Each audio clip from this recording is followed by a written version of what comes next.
Hello student, आज हम start करेंगे एक्सरसाइज 2.1 के क्वेश्चन। स्टार्ट करने से पहले अगर इंट्रोडक्शन पार्ट आपने नहीं देखा वो जाके जरूर से देखिए, क्योंकि वहां से आपको काफी हेल्प मिल जाएगी एक्सरसाइज 2.1 के क्वेश्चन करने में। आगे बढ़ते हैं पहले क्वेश्चन की तरफ। तो क्वेश्चन में बोल रखा है which of the following expression are polynomial in one variable.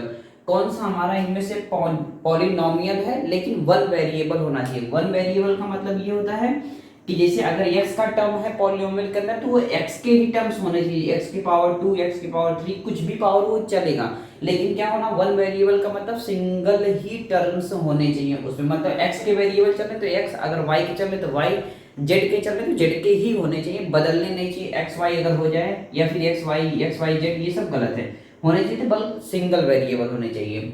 आगे बोल रखा है एंड विच आर नॉट, और कौन सा नहीं, स्टेट द आंसर। हमको क्या करना है, रीजन के साथ आंसर देना है। तो पहला क्वेश्चन, पॉलिनोमियल होने के लिए आपको एक बात मस्ट याद रखनी चाहिए, जो वेरिएबल्स के पावर होते हैं उस पे क्या होना चाहिए, होल नंबर होना चाहिए, नेगेटिव नंबर नहीं चलेगा और रूट वाली वैल्यूज नहीं चलेगी। इसको एग्जांपल के थ्रू हम समझते हैं, क्वेश्चन के थ्रू। तो पहले में दे रखा है 4x² - 3x + 7। यहाँ से आप गौर कर सकते हैं x के पावर 2, x के पावर यहाँ कुछ नहीं 1 सपोज कर लेंगे। लेकिन ये क्या है, सिंगल टर्म, मतलब सिंगल वेरिएबल x की ही वेरिएबल लेके चल रहा है, तो हम बोल देंगे ये क्या है, हमारा पॉलिनोमियल है। So it's polynomial. वेरिएबल क्या हो जाएगा, हमारा x हो जाएगा। सेकंड क्वेश्चन क्या है, y² + √2 है। तो y क्या है, सिंगल वेरिएबल, मतलब एक ही वेरिएबल लेके चल रहा है, तो हम इसको भी बोल देंगे क्या, सो इट्स पॉलिनोमियल। वेरिएबल क्या हो जाएगा, हमारा y हो जाएगा। So it's polynomial variable y हो जाएगा। थर्ड क्वेश्चन में क्या है, 3√t है। अब यहाँ पे क्या है, √t का मतलब ये होता है t के पावर 1/2, जो कि 1/2 हमारा होल नंबर में नहीं है, ये फ्रैक्शनल वैल्यू है, ये डेसिमल वाले फॉर्म में चली जाएगी। तो ये हमारा क्या हो जाएगा, so it's not polynomial. Reason क्या हो जाएगा, reason is t to the power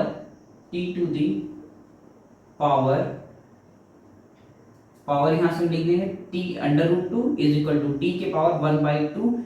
it is not whole number, तो 1/2 हमारा क्या हो जाएगा, यहां से हम लिख देंगे 1/2 is not whole number.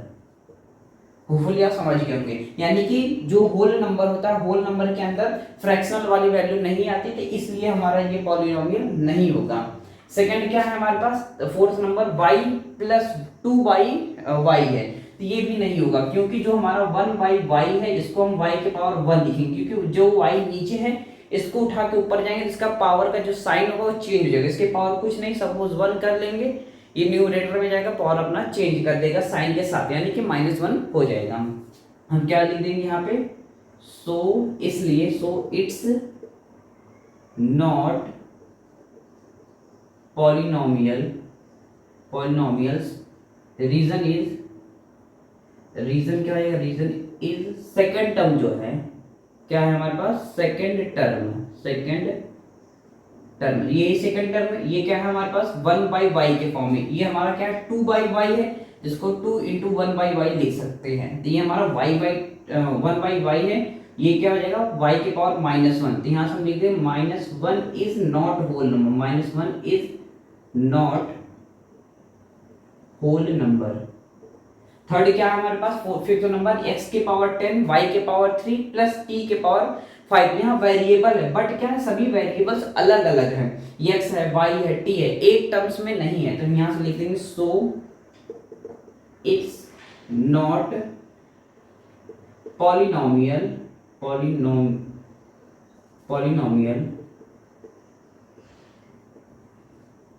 In one variable. Polynomial है लेकिन वन वेरिएबल में नहीं है, but it polynomials in three variable कौन कौन सा है, x है, y है एंड z है, z नहीं t है। तो यहाँ से ये वन वेरिएबल का पॉलिनोमियल नहीं है, क्योंकि हमको क्वेश्चन में ही बोल रखा है कि हमको क्या लेना है, वन वेरिएबल के पॉलिनोमियल्स ढूंढने हैं। तो ये पॉलिनोमियल है बट वन वेरिएबल का नहीं, थ्री वेरिएबल का। इसमें कौन कौन से, x, y और t है। होपफुली पहला क्वेश्चन के सभी पार्ट समझ में आ गए होंगे। हम बढ़ते हैं अपने अगले क्वेश्चन की तरफ। नेक्स्ट स्लाइड पे सेकंड क्वेश्चन है, वो है right the coefficient of x square in each of the following. मतलब सभी क्वेश्चन में से हमको क्या करना है, एक्स स्क्वायर का ही कोएफिशिएंट निकाल के रखना है। जैसे कि इंट्रोडक्शन पार्ट में हमने आपको बताया था 2x लेके, तो ये हमारे पास क्या होता है, वेरिएबल होता है। x क्या होता है हमारा, वेरिएबल होता है। और वेरिएबल के अलावा जो टर्म होता है उसी को हम बोलते हैं कोएफिशिएंट। क्या बोलते हैं, कोएफिशिएंट बोलते हैं। तो यहाँ पे एक्स स्क्वायर का टर्म कहाँ है, यहाँ पे है। तो एक्स स्क्वायर की जगह पे कुछ नहीं लिखा है, तो यानी हम 1 सपोज कर लेंगे, 1 का एक्स स्क्वायर मल्टीप्लाई करेंगे तो ये हमको एक्स स्क्वायर ही मिलेगा। इसका कोएफिशिएंट क्या हो जाएगा, coefficient of x square is 1, या फिर x square is equal to क्या लिख देंगे, 1 लिख देंगे। सेकंड क्वेश्चन में क्या है हमारे पास, यहाँ पे भी हमको एक्स स्क्वायर कोएफिशिएंट पूछना है, तो साइन का भी आपको ध्यान रखना पड़ेगा। यहाँ पे साइन हमको नेगेटिव नहीं पॉजिटिव का दे रखा था, इसलिए हमने साइन का कन्वेंशन कुछ नहीं किया।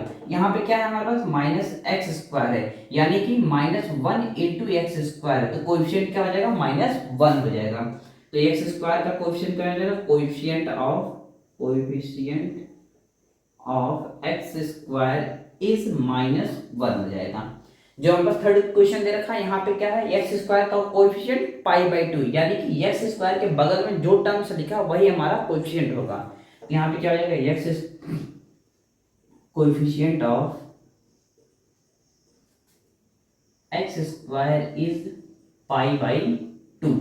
थर्ड हमारे पास क्या है, यहाँ पे केवल दे रखा है √2x-1, और यहाँ पे कोई एक्स स्क्वायर का टर्म है ही नहीं है। तो हम क्या यहाँ से सपोज कर लेंगे, जब हमारे पास एक्स स्क्वायर का टर्म नहीं है, यानी कि एक्स स्क्वायर की जो वैल्यू रही होगी वो 0।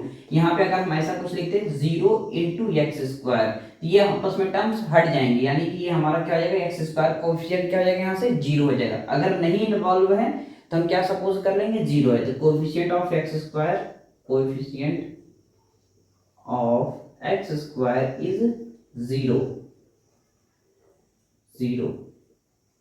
तो यहाँ से जो फोर्थ नंबर क्वेश्चन का हो जाएगा 0 हो जाएगा। फिर से हम समझते हैं, जैसे अगर हमारे पास -2x² प्लस का 2x², जिसका कोएफिशिएंट एक्स स्क्वायर का क्या हो जाएगा, +2।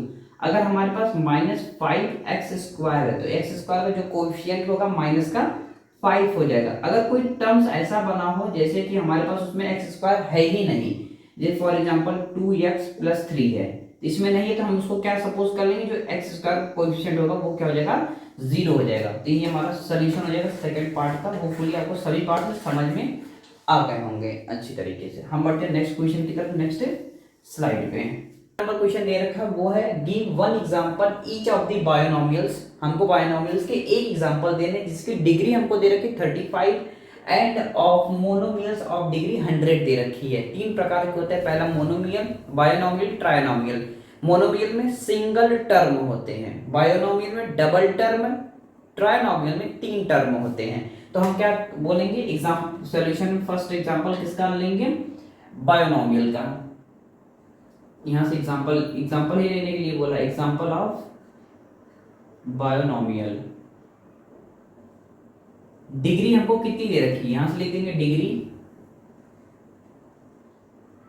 35 दे रखी है। एग्जांपल क्या हो जाएगा, फर्स्ट एग्जांपल अगर हम कंसीडर करें, जिसे हमारे पास हो गया डिग्री ही तो हमको 35 दे रखी थी, x के पावर 35 प्लस का 4 ले लिया। पहला एग्जांपल तो ये कंसीडर कर सकते हैं। अगर हम दूसरा लेने चाहे तो x के पावर या फिर y के पावर से लिख दें, y के पावर 35 प्लस 3y, इस तरीके से हम ले सकते हैं, यानी 1 टर्म 2 टर्म। तो ये हो गया बायोनोमियल, 1 टर्म 2 टर्म क्या हो गया, बायोनोमियल। तो एग्जांपल ऑफ किसका आप कंसीडर करेंगे, एग्जांपल ऑफ मोनोमियल। इसकी डिग्री कितनी दे रखी है, डिग्री इज 100, यानी कि मोनोमियल में सिंगल टर्म होता है तो x के पावर क्या हो जाएगा, 100 हो जाएगा, या फिर 3x के पावर 100 हो जाएगा, या फिर 4y के पावर 100 हो जाएगा। जो भी, या फिर जेड के पावर 100 हो जाएगा। यानी जितने भी सिंगल टर्म है सभी हमारे क्या होते हैं, मोनोमियल होते हैं, मोनोमियल। हमको एक एग्जांपल देने के लिए बोला था, यहाँ पर हमने आपको दो बताया, यहाँ पे आपको 1 2 3 4 एग्जांपल बताया, होपफुली आपको समझ में आ गया होगा। यहाँ पे एक एग्जांपल अगर आप कंसीडर करें, जेड के पावर हमारे पास 35 ही होगा, और प्लस करके हम कुछ भी 3y या फिर 3x, जो भी आपको एक टर्म और ऐड करना हो वो आप ऐड कर सकते हैं। इसकी डिग्री हमको 100 ऐड करनी थी, और इनमें हमको डिग्री 35 ऐड करनी थी। होपफुली आपको समझ में आ गया होगा। हम बढ़ते हैं अपने अगले क्वेश्चन की तरफ, नेक्स्ट स्लाइड पे। जो नेक्स्ट क्वेश्चन दे रखा है वो है, right the degree of each of the following polynomials. जितने भी पॉलिनोमियल्स हमको दे रखे हैं उसकी क्या करनी है, हमको डिग्री लिखनी। तो डिग्री का मतलब ये हो गया जो हमारे टर्म्स दे रखे हैं, जो हमारे वेरिएबल्स हैं, वेरिएबल पे जितनी बड़ी पावर होगी वही हमारा क्या हो जाएगा, डिग्री हो जाएगा। तो यहाँ से हम क्या लिखेंगे, डिग्री ऑफ पॉलिनोमियल, क्या हो जाएगा, डिग्री ऑफ पॉलिनोमियल। तो यहाँ पे आप वेरिएबल्स अगर आप चेक करें, x cube, x square, x की पावर कुछ भी नहीं तो 1 हम सपोज कर लेंगे, यानी कि एक्स की पावर 1 है, तो लिखी नहीं जाती, बट एज मान लिया जाता है कि हमारे जो एक्स की पावर है क्या है, सिंगल है, यानी 1 है। तो यहाँ पे सबसे बड़ी जो पावर है एक्स क्यूब है, तो इसकी जो डिग्री ऑफ पॉलिनोमियल हो जाएगी 3 हो जाएगी। सेकंड क्वेश्चन की बात कर लें, यहाँ से हम लिखेंगे डिग्री ऑफ पॉलिनोमियल। यहाँ पे अगर आप देखेंगे तो y की सबसे बड़ी टर्म क्या है, एक ही है, वहां पे 2 है, तो हम क्या कर देंगे, 2 लिख देंगे। सेकंड यहाँ पे क्या है, 5t है, 5t माइनस रूट 7 है, तो 5t, t के पावर कुछ भी पावर नहीं है, तो हम क्या सपोज कर लेंगे, t के पावर 1 है। यानी कि जो इसकी डिग्री ऑफ पॉलिनोमियल हो जाएगी, सबसे बड़ी पावर क्या हो जाएगी, 1 हो जाएगी। यहाँ से हम लिखेंगे क्या, डिग्री ऑफ पॉलिनोमियल 1। अब यहाँ पे क्या हमारे पास केवल कांस्टेंट टर्म दे रखा है, यानी कि 3 दे रखा है, तो 3 के पावर 3 के आसपास कोई हमारे पास वेरिएबल नहीं है, तो हम क्या सपोज कर लेंगे, 3x की पावर क्या है, 0 है। किसी की पावर अगर 0 तो उसकी वैल्यू क्या होती है, 1 होती है, यानी कि 3 इंटू 1 वो किसके बराबर हो जाएगा, 3 के बराबर मिल जाएगा। तो यहाँ पे हमारे पास कोई वेरिएबल नहीं, तो इसका हम सपोज क्या कर लेंगे, जो हमारे पास वेरिएबल रहा होगा उसकी 0 रही है, तभी हमारे पास 3 आया है। तो यहाँ से क्या लिखेंगे, degree of polynomial, degree of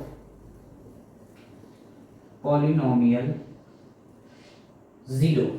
0 होने के बाद अगर x की पावर 0 तो x के पावर 0 की वैल्यू 1 हो जाएगी, 1 का 3 मल्टीप्लाई करेंगे तो हमको क्या मिल जाएगा, 3 मिल जाएगा। होपफुली आपको सभी क्वेश्चन समझ में आ गए होंगे। हम बढ़ते हैं अपने नेक्स्ट पेज की तरफ, नेक्स्ट स्लाइड पे। नेक्स्ट क्वेश्चन दे रखा वो है, classify the following as linear, quadratic and cubic polynomial. जितने भी पार्ट्स इसमें दे रखे हैं, इसमें से पूछ रखा है कौन सा हमारा लीनियर है, कौन सा क्वाड्रेटिक एंड कौन सा क्यूबिक फंक्शन है। तो लीनियर के लिए क्या होना जरूरी है, जिसके पावर में 1 हो तो वो हमारा क्या होता है, लीनियर पॉलिनोमियल। और जिसमें पावर्स 2 हो, यानी डिग्री उसकी 2 हो, तो उसको क्या बोलते हैं, क्वाड्रेटिक। और जिसकी डिग्री 3 हो तो उसको हम बोलते हैं क्यूबिक पॉलिनोमियल। तो यहाँ से अगर आप देखेंगे तो यहाँ पे क्या है, डिग्री 2 है, तो ये हमारा क्या हो जाएगा, सबसे बड़ी डिग्री अगर आप देखेंगे तो यहाँ पे 2 है, तो 2 के लिए ये क्या हो जाएगा, क्वाड्रेटिक पॉलिनोमियल हो जाएगा। तो पहला हमारा क्या हो जाएगा, this is quadratic polynomial, quadratic polynomial. जो हमारे पास सेकंड क्वेश्चन है, यहाँ पे अगर आप देखेंगे, यहाँ पे डिग्री जो है या पावर जो है 3 है सबसे बड़ी, तो ये क्या हो जाएगा हमारा क्यूबिक पॉलिनोमियल, क्या हो जाएगा, क्यूबिक पॉलिनोमियल। जो थर्ड है, थर्ड में आप देख सकते हैं, थर्ड में क्या है, सबसे बड़ी पावर क्या है, 2 है, तो ये क्या हो जाएगा हमारा क्वाड्रेटिक, क्या हो जाएगा, क्वाड्रेटिक पॉलिनोमियल। जो हमारे पास फोर्थ नंबर क्वेश्चन है, इसमें क्या है, डिग्री सबसे बड़ी 1 है, तो ये हमारा क्या हो जाएगा, लीनियर, क्या हो जाएगा, लीनियर पॉलिनोमियल। यहाँ पे क्या है, 3t है, तो ये भी हमारा क्या हो जाएगा, लीनियर, लीनियर पॉलिनोमियल।